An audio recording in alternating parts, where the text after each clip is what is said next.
1,500 na mga enforcer ng Metropolitan Manila Development Authority ikakalat sa ilalim ho ng ikalimang State of the Nation Address ni Pangulong Ferdinand Marcos Jr. Yan po'y gaganapin na sa Hulyo 27. Yan at ibang mga balita sa pag-uulat ni Bombo Isa Cotoner.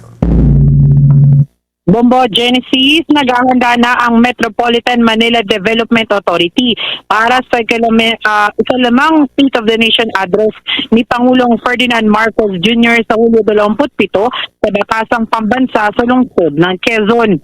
Ayon kay MMDA Chairman Romando Artes, magsasagawa ang ahensya ng walkthrough inspection ngayong darating na Sabado kasama ang iba pang government agencies bilang bahagi ng seguridad at pag-aanda sa SONA. Humigit kumulang 1,500 MMDA traffic enforcers ang ide-deploy sa iba't ibang pangunahing lansangan upang tiyakin ang maayos sa daloy ng trapiko. Maglalabas din ng MMDA ng traffic advisory at routing scheme para sa mga motorista. Nilinaw rin ni Artes na hindi sususpinde ang number coding scheme sa araw ng SONA dahil maaari lamang itong magdulot ng pagdami ng mga sasakyan sa kalsada at lalong magpalala ng trapiko. Bukod dito, gagamitin din ng ahensya ang kanilang mobile command center upang mabantayan ang sitwasyon sa mga pangunahing kalsada at agad na makaresponde sa anumang insidente. Kaugnay niyan, pakinggan natin ang tinig ni Metropolitan Manila Development Authority Chairman Romando Artes. Ngayong Sabado may walkthrough kami kasama yung ibang agencies, kapulisan and yung other kami naman po ay support ng especially sa traffic. May mga lead po na agencies, particularly yung Secretary General ng both houses, Congress and Senate. Yung protocol po ng Malacanang na amin po sinusunod. May mga natalaga po sa amin na task, particularly sa management ng traffic. So, hintayin na lang po natin yung mga announcement, lalo na yung sa counterflow, yung bubuksan natin zipper lane at yung exclusive po na lane para po doon sa atin sa SONA. More or less nasa 1,500 enforcers po yung i-deploy natin to manage that.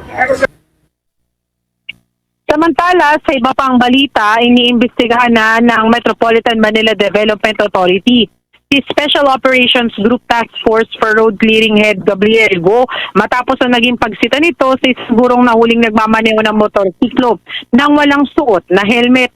Ayon kay Artes, hindi suspendido si Go bilang empleyado ng ahensya. Ngunit pansamantala muna itong hindi sinasama sa mga clearing operations habang isinasagawa ang investigasyon.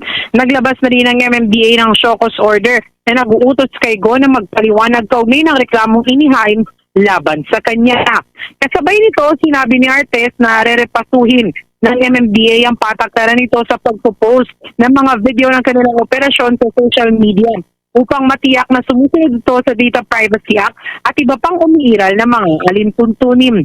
Bagaman iginiit ni Artes na layunin ng mga video na magbigay ng kaalaman sa publiko at ipakita ang pagpapatupad ng batas trapiko.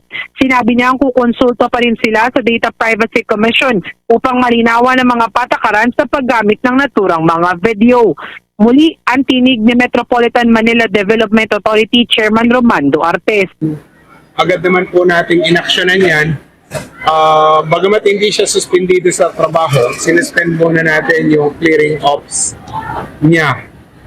Meaning, tuloy-tuloy pa rin naman yung pag-clear natin sa mga pangunahing lansangan. It's just that hindi muna po natin siya pinasama. Sabi na violation ng data privacy, tapos parang medyo pinahiya daw po yung guro.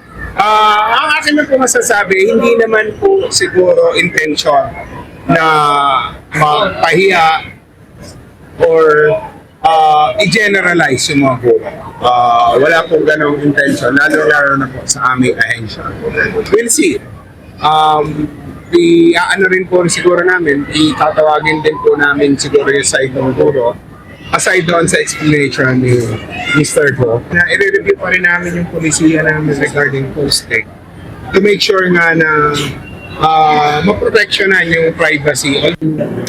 Ito Ito si Bombo Isa Cotoner and this is Bombo Radio Philippines, the #1 radio network in the country, your trusted source of news and information, Basta Radio Bombo. For the most trusted source of news and information, visit our website at www.bomboradio.com. Follow us on Bombo Radio mobile app, Facebook, YouTube, TikTok, and X, formerly Twitter. Like, share, and stay connected. Anytime, anywhere.